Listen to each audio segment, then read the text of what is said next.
നെയ്യാർ യുവാവിനെ കാണാതായി. സ്വകാര്യ ആശ്രമത്തിൽ യോഗ ക്യാമ്പിൽ പങ്കെടുക്കാനെത്തിയ ആലപ്പുഴ സ്വദേശി മോബിൻ മോനച്ചനെയാണ് കാണാതായത്. യുവാവിനായി തെരച്ചിൽ തുടരുകയാണ്.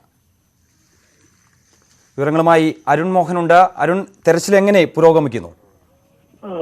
മിഥുൻ, ഇന്നലെ വൈകിട്ട് മുതലാണ് ഈ ആലപ്പുഴ സ്വദേശിയായ മോനച്ചനെ കാണാതായത്. തിരച്ചിൽ എന്തായാലും പുരോഗമിക്കുന്നുണ്ട്. ക്യൂബ സംഘം ഉൾപ്പെടെയുള്ള ക്യൂബ സമൂഹം ഒപ്പം നാട്ടുകാരും ചേർന്ന് തിരച്ചിൽ തുടരുകയാണ്.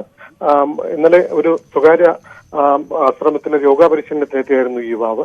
സുഹൃത്തുക്കൾക്കൊപ്പം കുളിക്കാൻ പോയതായിരുന്നു നെയ്യാറില്. എന്നാൽ നീന്തൽ വശമില്ലാത്തതിനാൽ ഇദ്ദേഹം നെയ്യാറിനോട് ചേർന്ന് കിടന്ന ഒരു മരത്തിൽ അദ്ദേഹം ഇരിക്കുകയായിരുന്നു. എന്നാൽ കാൽവഴുതി നെയ്യാറിൽ പതിക്കുകയായിരുന്നു എന്നാണ് മനസ്സിലാക്കാൻ കഴിഞ്ഞത്. എന്തായാലും ക്യൂബ സംഘം ഉൾപ്പെടെയുള്ള ഫയർഫോഴ്സ് ഉൾപ്പെടെയുള്ള സംഘം ഇപ്പോഴും തിരച്ചിൽ തുടരുകയാണ്. ശരി, യുവാവിനായിട്ടുള്ള തെരച്ചിൽ ഊർജിതമായി പുരോഗമിക്കുകയാണ്. വിവരങ്ങൾ നൽകിയായിരുന്നു അരുൺ മോഹൻ തിരുവനന്തപുരത്ത് നിന്ന്. മറ്റു